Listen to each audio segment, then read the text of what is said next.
Então, na verdade, eu conversei com integrantes das duas campanhas, né? E o tema, curiosamente, foi esse, foi o padre dos dois lados, né?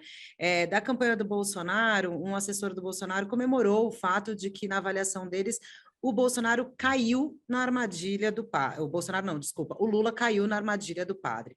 O padre apareceu aí, né? Só para a gente lembrar um pouco, o padre Kelman apareceu aí, primeiramente, para o público no debate do SBT no último sábado, quando o Lula não foi e acabou também abrindo aí um espaço para o padre ali, meio caricato nesse debate do SBT. E ali ele fez uma defesa do Bolsonaro importante, que a própria campanha do presidente falou: olha, isso vai ser bom para a gente no debate da Globo. Então, estava na estratégia deles essa dobradinha com o padre. Eles não esperavam, claro, totalmente, não sei se aí a gente não consegue afirmar, né, porque a gente não tem como provar de fato isso, se foi totalmente jogo combinado, mas que existia a expectativa de que o padre agiria assim e que se comemorou o fato de Lula ter caído, porque a avaliação era que Lula estava indo bem, estava conseguindo se conter em relação às provocações que o Bolsonaro chegou ali no começo fazendo, mas aí na hora do padre ele se desestabilizou, né? E essa mesma avaliação dessa desestabilização do Lula foi feita por alguns petistas com quem eu conversei hoje cedo, mas aí, por outro lado, segundo me disse uma fonte bem próxima do ex-presidente Lula, nas pesquisas que eles fizeram depois, nas quais que eles fizeram depois do debate, apesar deles classificarem isso como uma derrapada, um vacilo, um escorregão,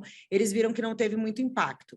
E aí também, voltando para a campanha do Bolsonaro, a avaliação é que o Bolsonaro teve altos e baixos no debate, ele começou muito carluxo, né, que a gente diz aí, porque ele foi acompanhado do filho Carlos Bolsonaro, passou o dia com Carlos Bolsonaro sendo treinado para essa artilharia com Lula, mas depois tinha ali do lado Fábio Faria, que é o ministro das Comunicações, que a gente coloca aí, né, quando a gente divide a campanha numa ala mais política, que faz coro com alguns outros ministros que pedem um Bolsonaro mais propositivo. Então, avaliaram que, olha, o senhor está, né, nervoso, o Lula está indo bem, sendo simpático, tal, vamos tentar ser mais propositivo. Então, o Bolsonaro mudou um pouco essa estratégia, e a avaliação da campanha diz que ele teve altos e baixos, mas aí que na hora que faz o saldo, Diego, tanto para um lado quanto para o outro, a avaliação é que não mudou muita coisa, continua tudo em aberto e ainda não dá para saber se a eleição termina no domingo ou se vai ter, de fato, o segundo turno.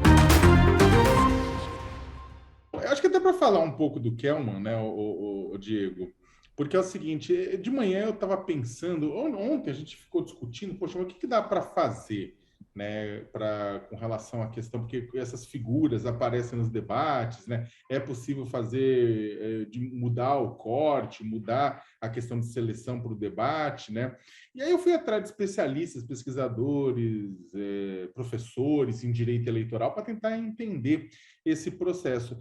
E aí, né, o que os pesquisadores, o que os professores em direito eleitoral acabaram falando no final das contas?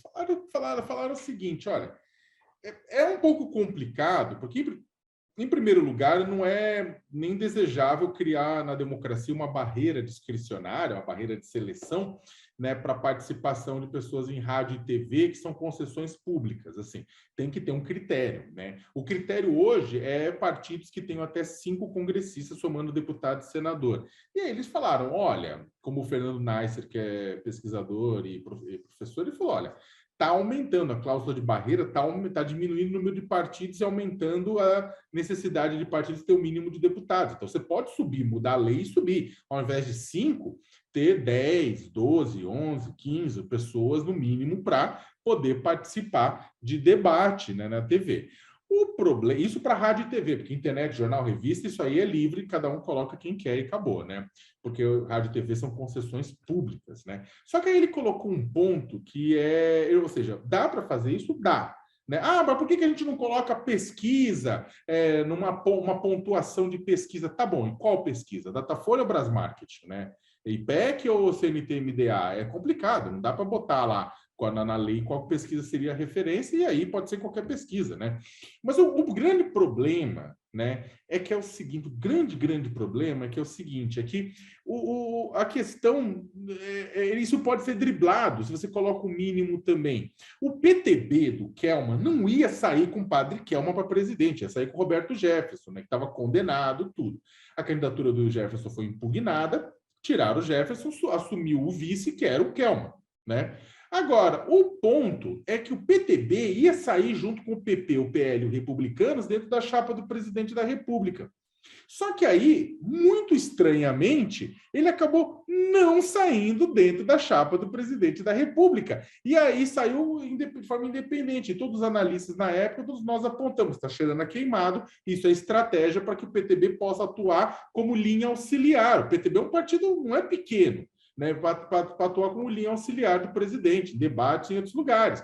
O próprio Daniel Silveira, aí mora na cidade do Chico, né, no Rio, né, ele falou ele falou, olha, essa ideia é para garantir um apoio ao presidente Bolsonaro para expor aquilo que ele não pode expor, para falar aquilo que ele não pode falar, que foi exatamente o que Kelman fez no debate. O que o Bolsonaro fez? O Bolsonaro ligou no modo doidão no primeiro bloco, depois aquilo estava pegando meio mal, estava dando muito direito de resposta para o Lula, que estava expondo o Lula, né? Garantindo, inclusive, visibilidade para ele. O Bolsonaro se retrai e entra em campo quem? Kelman de Souza.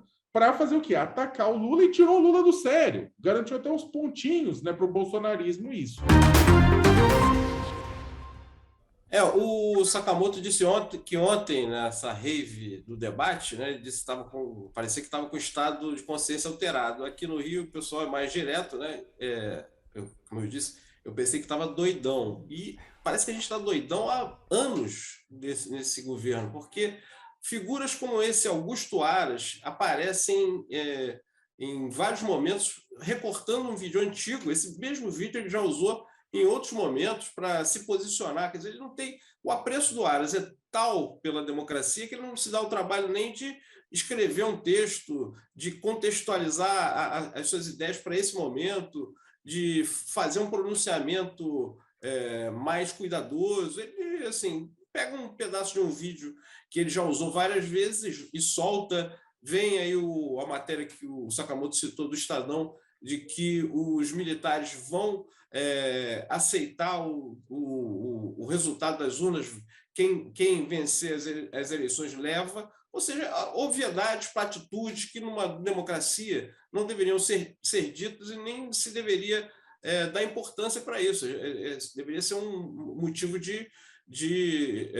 até de humor, mas a gente está num estado de coisas tão louco, né? Essa rave dura 4 anos, a gente está numa psicodelia tal na política brasileira que coisas absurdas como essa acontecem. Esse procurador-geral que parece que não procura nada, isso diz o Josias de Souza, repete isso, é um procurador que não procura, aquela cadeira lá está vaga, ele que não faz a sua tarefa, não cumpre a sua tarefa, aparece agora para dizer que as eleições serão limpas, ou seja, é um personagem lamentável com uma fala, aquela palavra que eu gosto muito, que é platitude. Ele fala uma coisa que todo mundo já sabe, com um ar de grande sabedoria, né?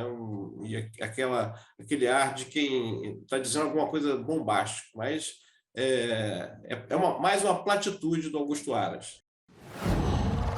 Qual